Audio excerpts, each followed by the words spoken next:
It's just left to the end. It's not by any means a hard counter pick, but it is very much a meta champion at present. Nico feels good, but for the side of Korea, they're still waiting on that one. Faker having a bit of a yawn before this. I hope he's ready to go. See how they look in their first game of LCK Summer. It's SK Telecom T1. The moment you see the banner, the minimum expectation is to win the tournament.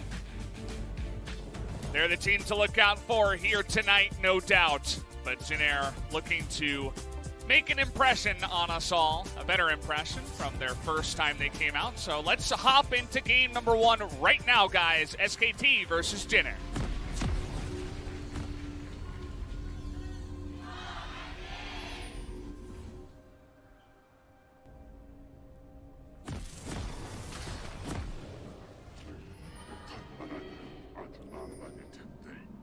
Well, the fan cheers are going to kind of tell the story coming into this one. I feel like about 80%, maybe 90% is filled up with red banners. The SKT win. They have come out in throngs today, whereas Jin is still struggling to get that going. And honestly, the T1 fans predictably overfill into a lot of matches. We meet a lot of global fans out here that introduce themselves to us, and very often they're watching matches, and you ask them who their favorite team is. It's always T1 Valdez. Who's their favorite player?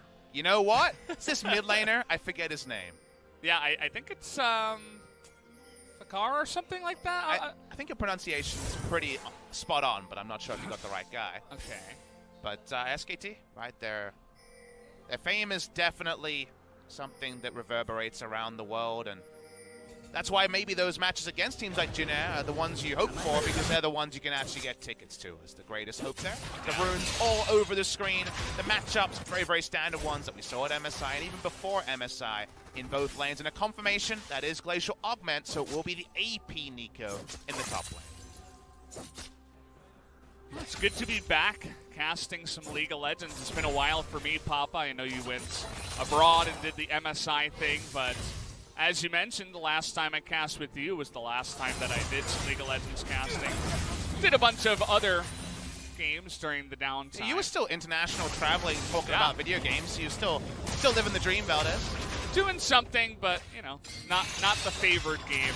If I had to put it down to it, would be League of Legends. But it's good to be back. It feels very natural. You know what I mean, Papa? It's good to have you back, and it's good to be back in Korea casting SK Telecom T1. I do wonder how SKT fans really feel about their MSI loss, or the fact that they didn't make it to the final there. Top side. Clid, like we mentioned, was looking for him to continue to live up to the now even higher expectations for him as a player. He was, of course, the least known player of the 5 that was put together for the SKT Dream Team, as the Korean fans call them. He was definitely the MVP of MSI, and we want to see him hot and heavy on the map, but actually Malrong is maybe the one that might get the first kill involvement. Jin are definitely a team that love to get some first bloods and put on the pressure, specifically Malrong. He's seen the whole way. There are a couple of wards, but you can see that the SKT bot lane have to be extremely passive and respectful down here because of that rotation. But isn't it a nice crisp rotation from Jin? Not always something we can compliment them on. The mid laner and jungler rotate down bot lane as the grouped minion wave is being pushed into the turret. It guarantees turret plates. Almost 2 go the way of Jin. They definitely pick up the 1. So, gotta say, like that move from Jin. It's a practice one. You can see they're putting some of their practice between spring and summer into effect. Good little early look at Jin. You mentioned how generally there's not a lot of time if you are a pro gamer in between splits because everybody's practicing, and as you mentioned it, Jin showing off something that they practice is always a good sign. They did not take much time off in between the splits here, so junglers going to run into each other here as Clid will find Malrong in the brush. Up a level, but still going for the flash forward, wants to go for the kill. Can they punish Clid here? Malrong still with that flash. He's going to go for the rise instead. Lots of damage coming out here, but now Clid has his flag and drag back, and You could say they let him have that time to get that cooldown back, and now even Khan wants to get a little frisky, not going to find the kill. Khan would have had a kill there if he managed to hit the Q, and auto, I imagine, would have been enough to get down the kill. Malrung was too greedy about as if they put everything onto Klid, I believe a kill was there for the begging. Instead, kills go wide. Very aggressive choice from Klid. He had to get away, and he chose to get away in an aggressive manner by trying to go for the gank on the top side. I feel like Klid should have gone down, so kill goes begging overall between Jin Air and SKT. Absolutely. I mean, you have to know the timing on the flag and drag too to know when that Jarvan is going to get out. He just assumed that, hey, maybe we can get the flash and a rise and the kill out of the Jarvan, but that was absolutely not the case. If we got a replay, I think the thought was, all right, our mid lane is rotating first, let's get two. It felt like the greedy look for the two kills rather than guarantee the first. End up with neither, and there's definitely been plenty of games against teams like SKT where a lower ranked opposition gets a bit greedy, doesn't get the advantage when it goes begging, and then you can't be so surprised when in the late game that match victory isn't there. Definitely is about the little things sometimes, and now Malrung returning for a follow-up gank here, but here's Klid again. We'll be able to get that knock-up onto Khan, and there's the big root. First blood will come in for Jin Air. 2 times SKT and Jin Air have been SKT's debut game in the season. 2 times Malrung has picked up the first blood. Really nice connection and understanding there between Malrung and Linderung. It was in a control ward. It was a very nice play. And SKT's top lane fortunes need a little bit more prepping up, as while Klid has been aggressive, it's been more controlled aggression from Malrung. So far, it's worked out. Watching him here in the control ward, those gank paths are what top laners hate. It's not quite the path from behind the turret, but it very much errs on very much the same playing field. Here are the Jin Air fans, the Jin Air coaching staff, I should say. They're Jin Air fans as well. Yeah. A polite clap, no more. Yeah, you know, they're not getting ahead of themselves, and you take a look here, it looks like Grace did have to blow his flash up against Faker, who did blow his Ignite and Ultimate, so Faker getting the win here in the mid lane, no surprise to us. Nice to see a strong laning phrase from his Akali. I was kind of wondering, would you prefer to see Faker on the Rise or Faker on the Akali when the champions were locked in the first round? Now, Faker is one of the probably the best carry Rise of all time. You know, if it's about just his play and min-maxing damage in his lane or in a team fight, you would definitely take Faker on that particular metric. Maybe not the best Realm Warper of all time, so it's a little bit different there, but he's played many different versions of Rise. I would say that the biggest discrepancy would probably be among Khan's champion pool. I'd probably see his Akali a level above his Rise. His Rise is kind of functional. He can lock it in, he can pull off the basic combos, but he's not kind of a super carry Rise player, I think Faker is. So they've definitely got more out of the Akali this time, you would say, and it's good to see the flash blown in the mid lane, but in the top lane, go Glacial Augment, continue to push in, take good trades, and the start has been pretty promising for Linderung. Yeah, and again, we were highlighting that jungle matchup coming into this game, and we saw both of the junglers return to the top lane over and over again, especially after the flashes were blown. Both Ryze and Nico don't have the best escapes in the world. They have okay ones, but you definitely need that flash.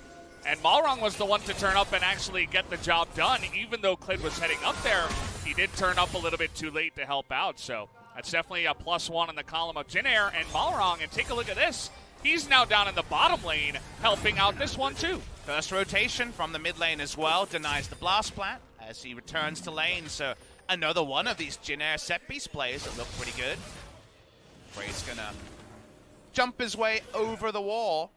So far, Jin Air, you know, they're playing a very polished early game, and while SKT haven't taken any real kind of mortal disadvantage, only a single death so far in the first 8 minutes. All you can really do is inspect the play from Jin Air.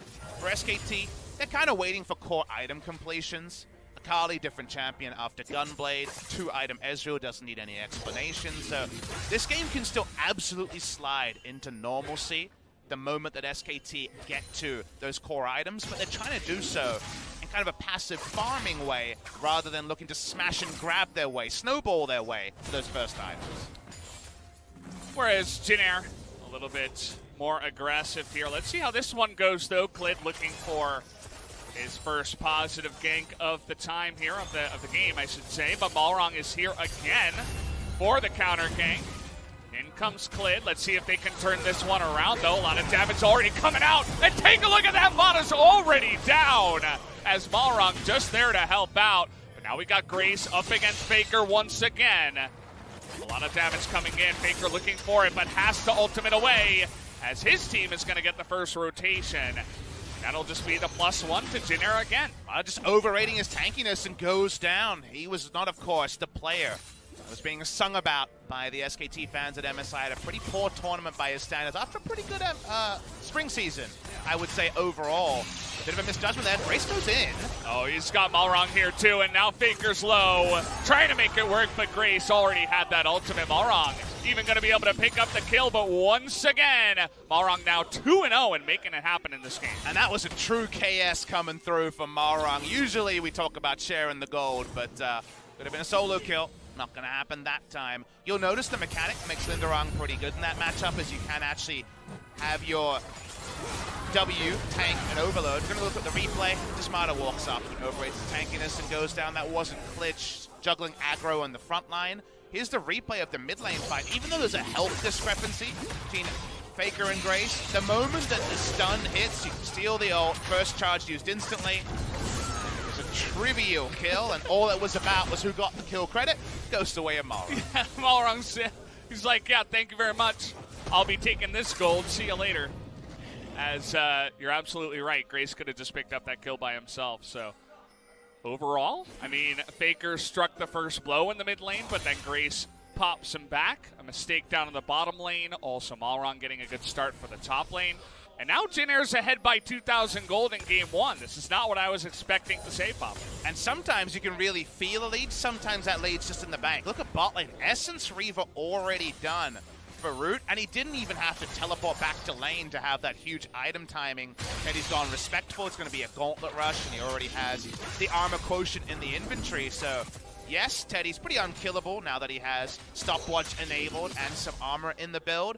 But there's also going to be very little lane presence. There's 3 turret plates in the bot lane, 1 from the Nico and the good matchup against the Ryze. The game tips when you can have Gunblade Akali rotate into the Nico lane, because there's actually quite a lot of kill pressure in an all-in against that opponent.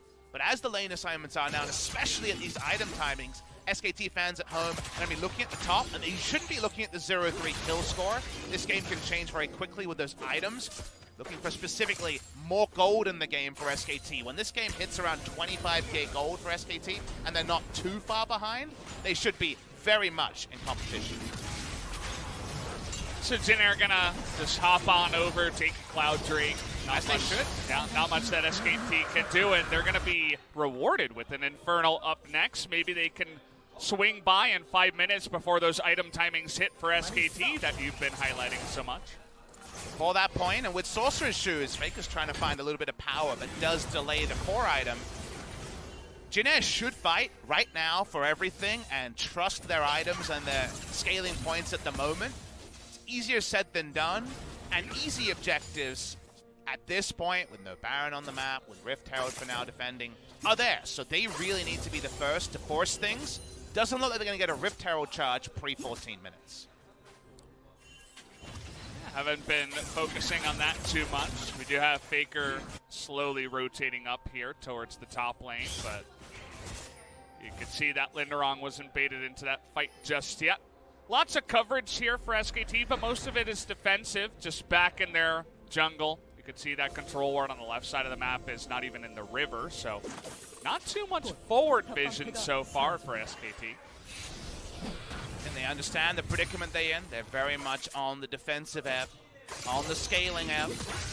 With the Ezreal Akali Ryze, you could always tell that the good time's going to roll later than earlier with a draft like this. But against Jynner, you feel like you have that latitude. And I think Jynner, week 3, week 4 of spring, you'd absolutely be correct. But I'm impressed that Jynner, after that 0-2 loss, have been largely on the front foot. They've made some really nice map plays that you can tell they've been practicing in scrims. The coach, when he sees the walk down that got the first turret plate for Root, is like, all right, feeling great about this. Exactly what we practiced.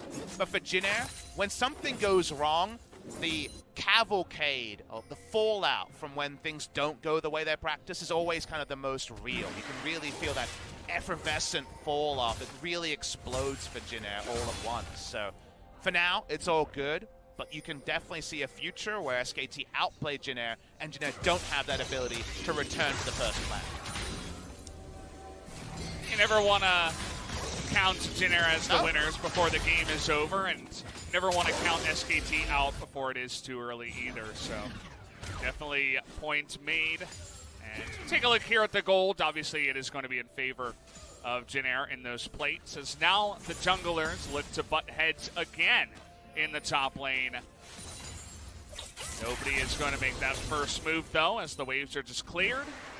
And this is the game state SKT wants. Everybody's farming, nobody's dying, is what they want in the early game while those items are still on the way. Cleared the only person who can really impact the lanes, but his first job is no longer kill everyone like it was at MSI. It's back to the spring standard of just try to keep coverage and make sure that everyone's able to push out and farm those core items. Yeah, and honestly, I feel like the scouting report is good, right? When you're going up against Jin Air, no need to rush anything. You don't need to butt heads with them in the early game, especially with a draft like this. Sit back, do your thing, play a better mid to late game, especially because Jin Air struggle with ending it here. But Clit and Khan trying to force it now as the TP is going to come in from root. They're not giving this one up without a fight. Remember, the patience on the Rift Herald's pretty long, so it's still leash. Still leased here. It's going to come down to a smite fight. Getting pretty low. Nobody wants to make that first move, but now Jin Air coming on in. It looks like the Rift Herald's going SKT, but Nico flashing in.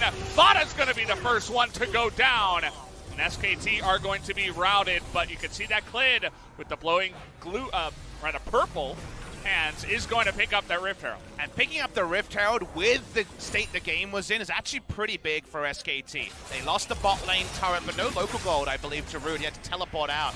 Not sure how the calculation was. Sometimes it does depend on the teleport channeling. Only a single kill, and you could see for sure Jin Air had a big advantage in a proper 5v5 scenario at this item point, but only a single kill. You'll take this one for one if you're SKT. I mean, we're going to see the big commitments here by Malrang and everybody to just get on in there. Even a flash from Linderong. And at the end of the day, to just net yourself the one kill, you can see Faker gets away, Click gets away. It's not really the best trade overall. If you rewatch that fight, SKT are using all their mobility cooldowns to provide single targets for Root and then get out of the fight. There was never Root pushing the feathers through three members in a front-to-back team fight. This was very much look tasty, get the Herald, and get out. So it does go according to plan for SKT so far. Still a gold lead that has been slowly growing for Jin Air at this point in time. You were pointing at the 80 carries gold difference. That's 1,500 plus ahead there for Root. So basically half an item already. It's feeling pretty good. One thing to remember as an SKT fan is, we've been talking about weak side champions, the fact that Aatrox used to be able to get no jungle attention, pop his ult, and not die when he's not getting back up the weak side of the map, per se. Ezreal is also a great weak side champion because he's 1,500 gold behind, and yet you look at his items and the break point between Gauntlet Manamune versus the Xayah, who has a much more expensive build, Essence Reaver into full Zeal item, and Ezreal will feel stronger than being 1,500 gold down because he has a cheaper build. That's the other flexibility. A very maneuverable champion, can't be killed even when his bot side is losing, and also gets a lot of effectiveness with not a lot of gold. Kind of the rumble of 80 carries. It always feels good to pick Ezreal for that, especially for a guy like Teddy. He hasn't really had too much action in this game, just the one time down on the bottom side and then just sitting back and trying not to die. He's been doing pretty good at that, and now he's just going to sit in the mid lane and farm up. He doesn't have that Tom Kent, but he's still going to be relatively safe overall with the Brawl. Khan has his first item completed. No Ceres transformation yet. They want to end this laning phase in the top side. Saw the Ezreal on the minimap was walking up to try to guarantee this turret take. Will be the first of the game for SKT. They get the charge, but Jin Air defending really well and no deep vision possibility yet. SKT don't feel strong enough to invade for that vision. Yeah, Yeah, their only real ward was this one right next to Clid. Clid now going to aggressively clear out the control ward. As you mentioned, the turret doesn't go down, so still all turrets remain here for Jin Air. Keeping that gold on the map and out of SKT's pockets is going to be good for as long as they can do it. Root is the only real wave clear here, so does a decent job. Nico, of course, not present on the screen. He's going to push out a wave in mid lane. If all champions are A-ramming, or in this case, all top, if it is a 5v5, remember that means that resources are equal on both sides. It means that both sides are getting a bit of gold, but as the better Poke and Siege champion, Ezreal's getting a bit of siege damage in, and SKT are trying to inject more gold into the game. So they're kind of content with the game slowing down to their pace. And you know, for most of Jin Air's history, that's the pace they've played at as well. Not really fast like a plane like you would expect it to be. Kind of the exact opposite. And I would expect it to kind of go along that pace, even with the Cloud Drake coming up next. They're not going to be going too fast, so let's see if they can actually make it in. You notice, I think it was C's that was saying in his interview that, you know, they were not very good when it gets to the mid-game and their macro breaks down, but that's going to be a big thing to watch for Jin Air as the game moves along. And I'm looking at lane assignments. How do you find a way to be competitive against Gunblade Akali at this item break point as either Silas or Nico? It's really tricky. Gunblade being complete poses a lot of headaches. You can steal away the Akali ultimate, but you don't have, of course, that for an unlimited amount of time. It will fade away eventually. And if you ever bait out the Aftershock, there's a lot of kill pressure for Ignite Akali at this point in the lane. So finding ways to curtail Faker in a side lane probably requires friends to rotate up. And that's why Kellen at least puts some doubt into the mind of Faker by taking over the River Brush. We keep getting an update to who is the richest champion on the map. It is going to be Root still. He is going to be the big carry once again for Jin Air. Things don't really change for Jin Air, do they? It doesn't matter who's in that AD carry role. He's going to be the guy that they look towards. Although Root many a time has been known for his lane presence and aggression and getting that first blood alongside Kellen. We'll see what he can do here in the late game. Very reminiscent of Teddy, but not quite the player Teddy was by the end of his Jin Air career. Absolutely tries to be the kind of 1v9 carry player in team fights. He makes critical mistakes, but come on, he's played one split in the LCK. So he needs more time. Some very honest development going from him. He's not quite a bottom age player. He's not a 17-year-old player. He had played, I believe, in some squads around the world, but this was, of course, his professional league debut in spring. Came away with an enhanced reputation. He even gets a game win over SKT. That reputation only grows.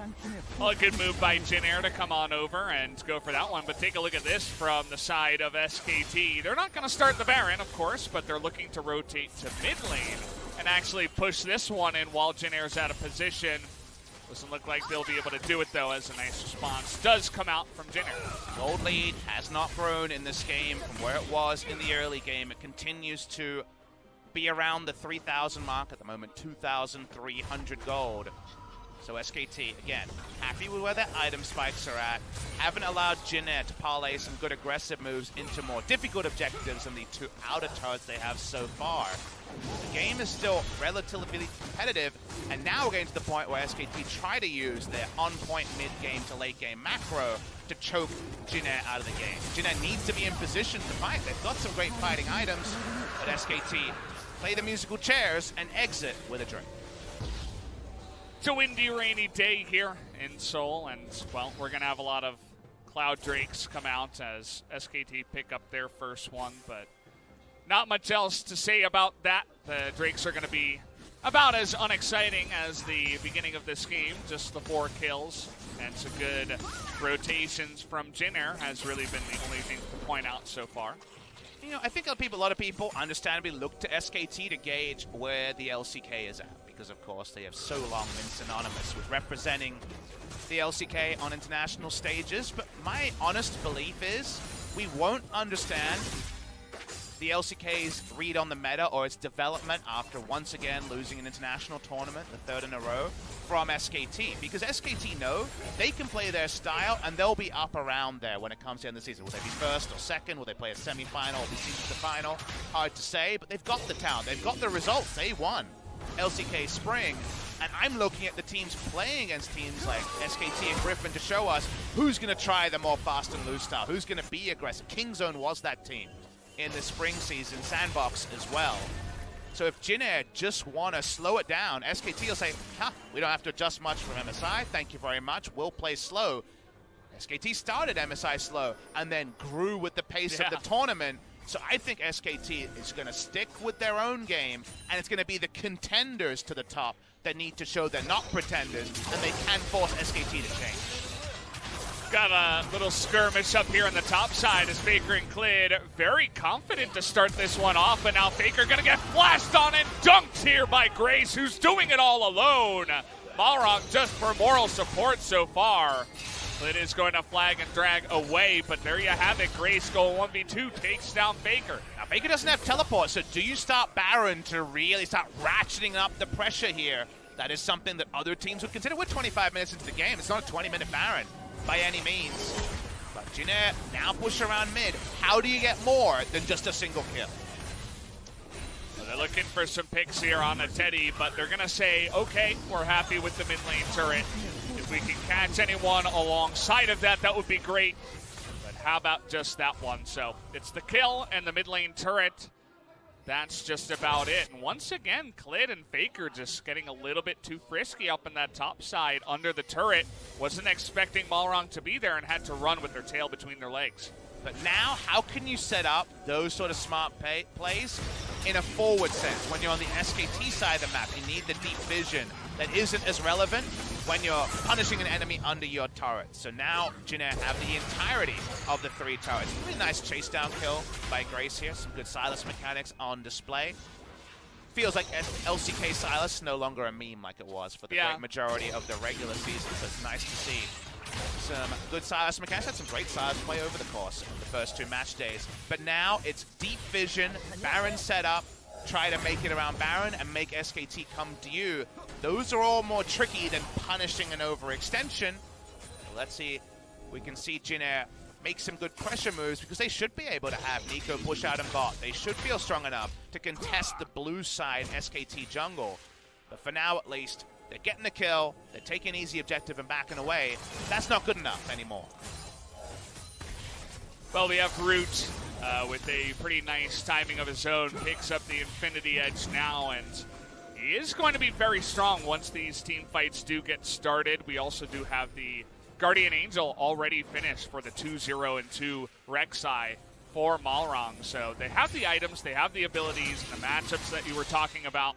But can they actually make it happen has always been this sticking question for Jin Air. I'm excited to see if they can make it happen. So on the one hand, you look at Xayah versus Ezreal and say, oh wait, Xayah's the better 5v5 champion because she can push damage throughout the first target. Ezreal famously, Mystic Shot is long range, very safe, but he can only hit the person in front of him. In past metas, it's the tank that he doesn't do a lot of damage to, and it hasn't always been where he shined.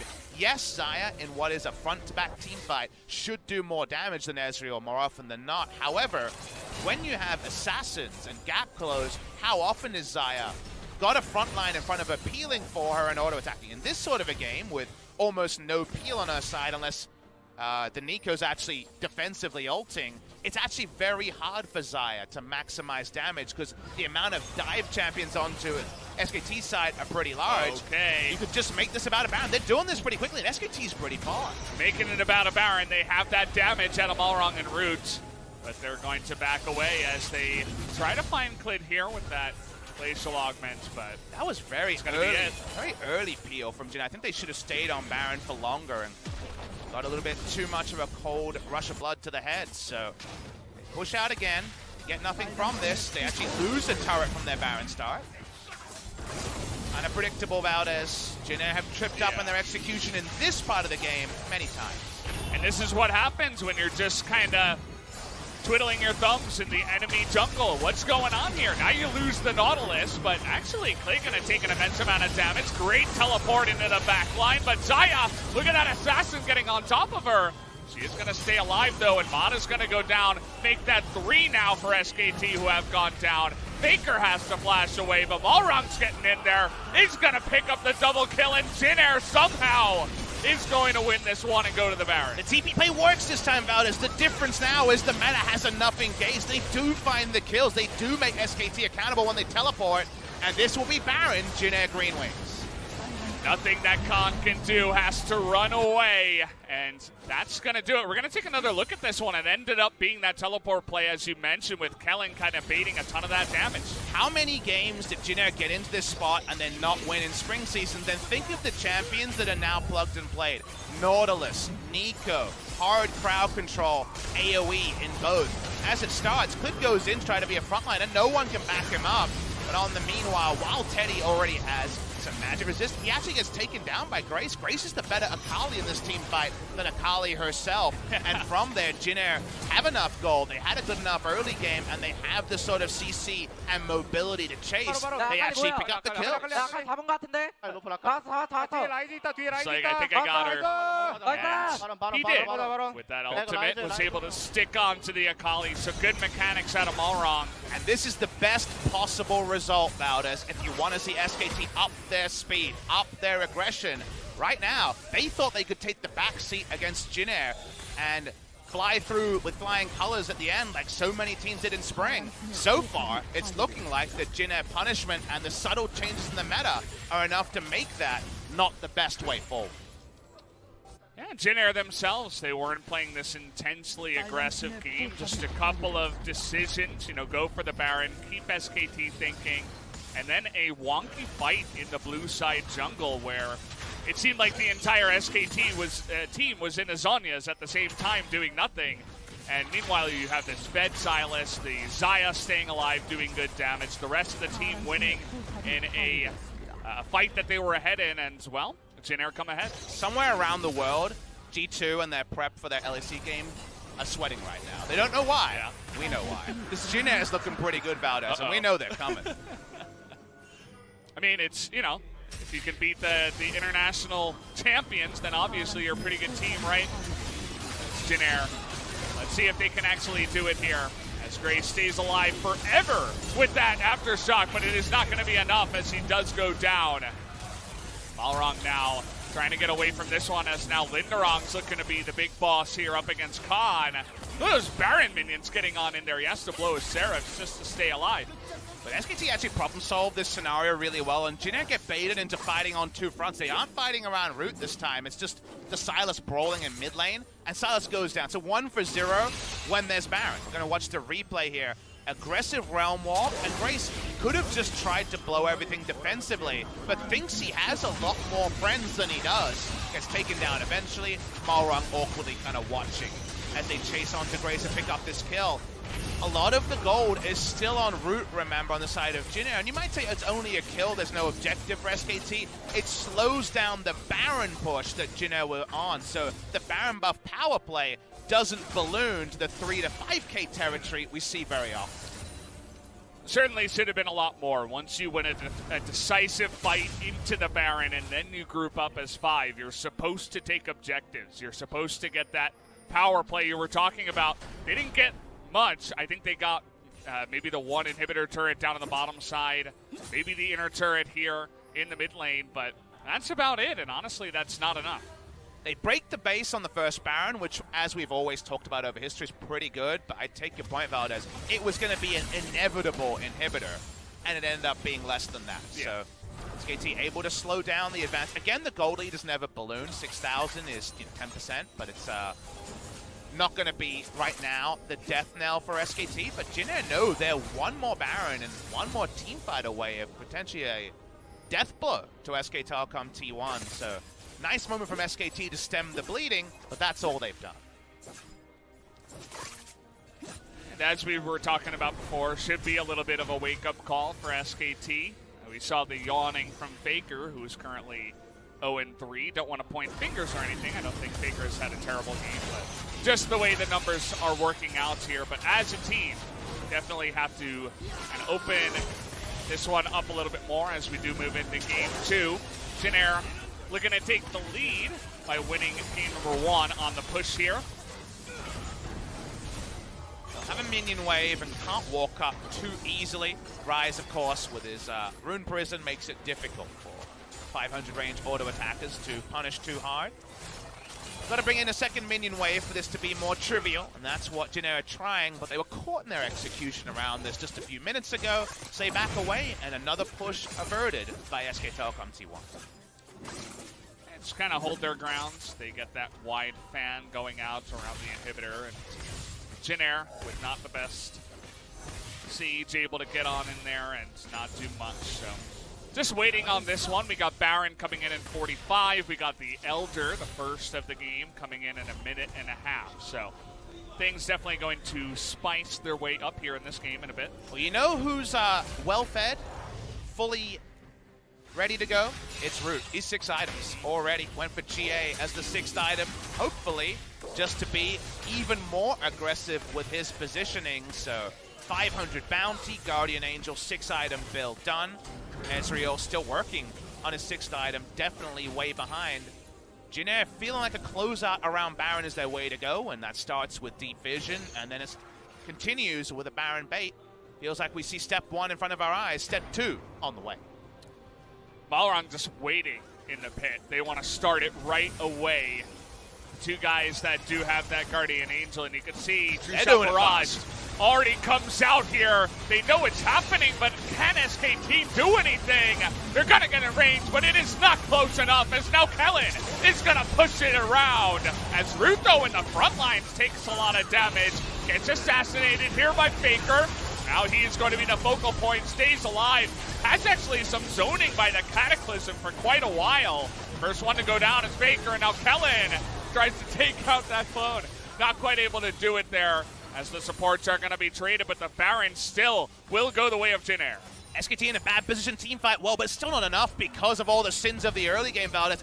Jin Air still find a lot of advantages from it. They're going to break the base in a second spot. 2 inhibitors at minimum. Let's see how this one does go, because the TP is coming in here from Khan. Is going to try to deny them that bottom inhibitor. Now going to get in there with the Spellbinder, has huge burst damage!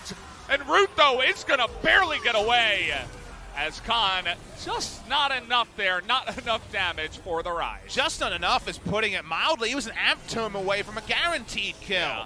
But Root is out, and the Elder Dragon is on the Rift. SKT, it's only going to be a denial Elder for them if they get it, and they don't have enough damage around to make it happen. So they get some control. They won't give over a freebie. But SKT can't turn the game, and they don't even get that shutdown on the Rise. The only thing they really were able to stop was the inhibitor, but you can see that Jin Air have their sights set on the Elder now. Even Linderong still has his teleport. He didn't have to use it in the last one. Malrong's alone. Okay, Malrong. This is the way it had to be. As he is all alone here, is going to try to Void Rush in there, but goes down, as that's a pretty big mistake from our Jin Air jungler, who's going to bite the dust. And that's definitely a solo mistake from him. Did not read the map situation there and understand that they did not have enough backup to be face-checking to clear wards in the enemy jungle. That's a play you make when there's 2 inhibitors down and there's super minions pushing into the base. You know that SKT can't send out enough members to defend their red side jungle. This time, Minion Wave's one in that spot, so he dies, and that means that Jin Air don't have control around this Elder, and SKT will at least leash him. We're going to start it up here. You can see that Root used, or rather not, yeah, Root did use his TP the last time around, but he's going to be here, but he's not quite going to be able to do much. Let's see what Grace wants to do, though, trying to start this one against Mana. Wants to see SKT peel off, but they're not gonna. Yeah, they're sticking strong here. Grace doing a nice amount of damage. Nice hook there on a Teddy, who has to get out of this fight. Now Kellen is going to be tanking up in the front line. That Rise damage is unbelievable from the side of Khan, and that is going to easily push Jin Air away, as SKT will pick up that objective. In a 5v4 without the super minions on the Nexus, SKT held all the cards. No unsealed spellbook to find a smite for Jin Air. So they're able to get the objective, get out. And that suddenly means that SKT have denied an objective that should honestly have been a freebie for Jin Air with the map situation they were in. There should never be a fight, Valdez, at this point in the game with how the early game went, where SKT hold all the cards, but Malrang going down and then being able to push out only one super minion wave meant that there just weren't enough variables for Jin Air to pull SKT away from both tanking the Elder and threatening a 5v4 fight.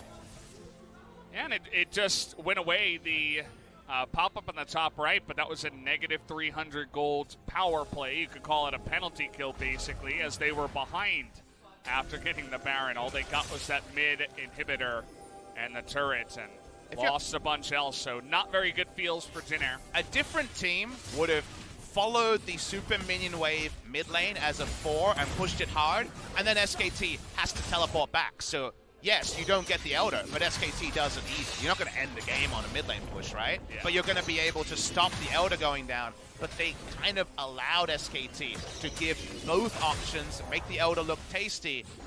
And in that moment where you need to have some pivotal, really clear shot calling, Jin Air, understandably, with their jungler going down in surprise fashion, botch it a little bit, and SKT exit with the Elder. That's just going to be a denial one. It means no double Elder idiot-proof win condition at 1 hour into this game. It's going to delay the game when it comes to those mindless objectives that can really finish the game almost automatically.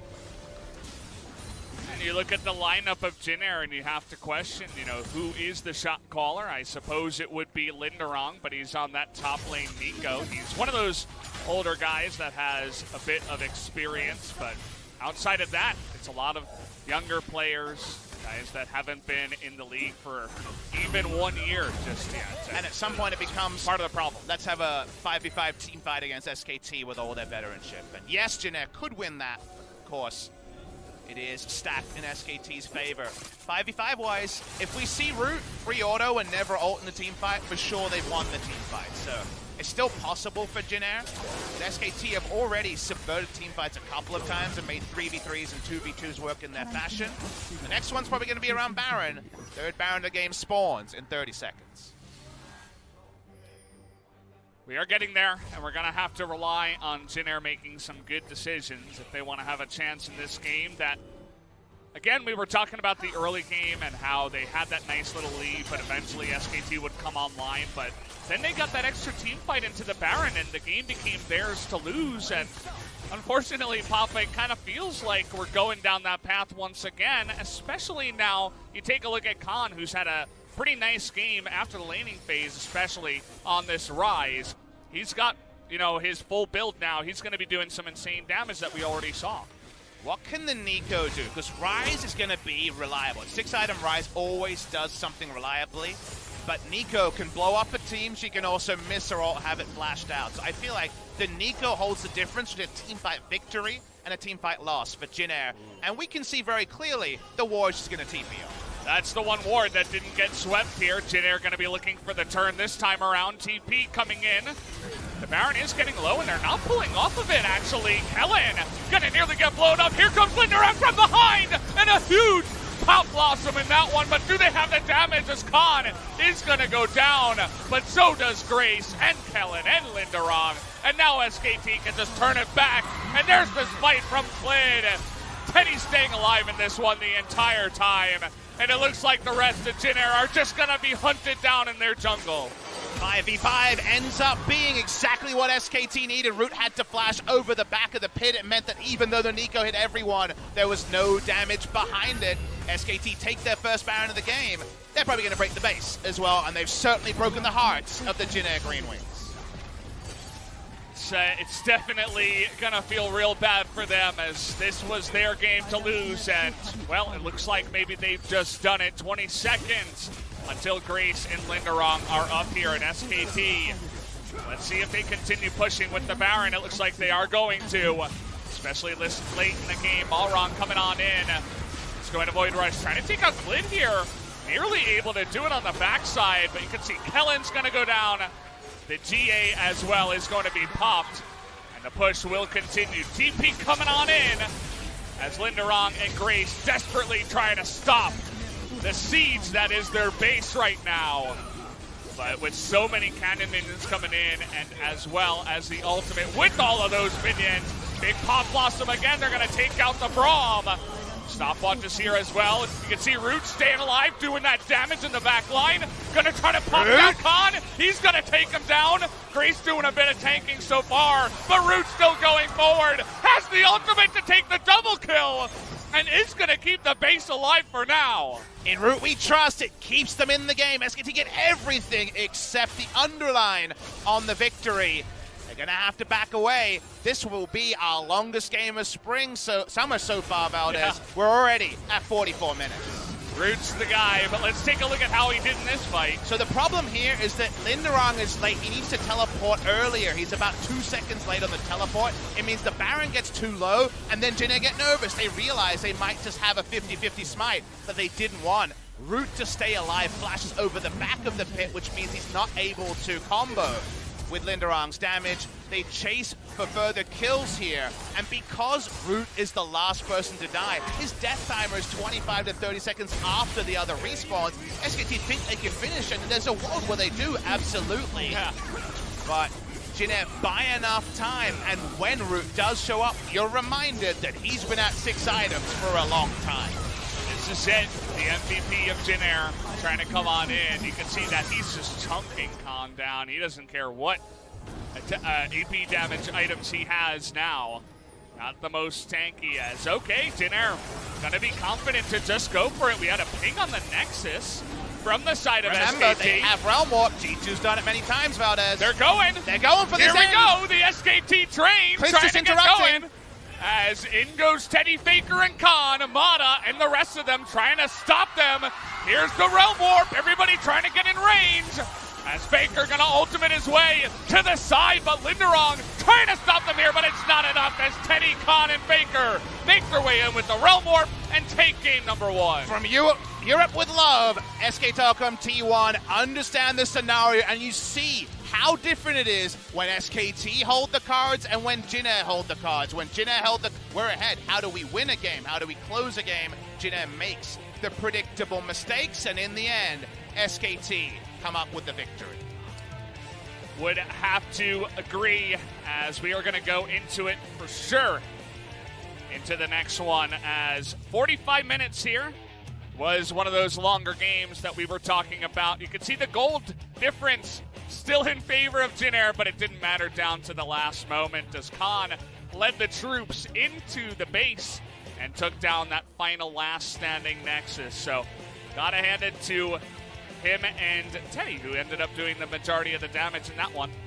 SKT fans relieved they won, but will be demanding of a better performance in Game 2. This felt like what we saw at MSI, in that SKT were playing to the level of their opponents. They warmed up and got more aggressive over the course of MSI. Yeah. They come in here just kind of letting Jin Air do whatever they want. And that was almost to a Jin Air victory in a 10v1 clash. You can't let any team in the LCK get a big lead on you because you never know what's going to happen. Doesn't matter if it's Jin Air, if it's Griffin, if it's SKT. So we'll see if SKT learn their lesson. They end up winning the game at least for game number 1, but definitely a nail biter for this first one that we did have. So after the break, we will be going into game number 2 of Jin Air versus SKT. Jin Air looking pretty good after their game up against KT, but some of those mistakes that for some reason they just can't seem to get rid of. We'll hope that they can fix those. We'll see you guys after the break.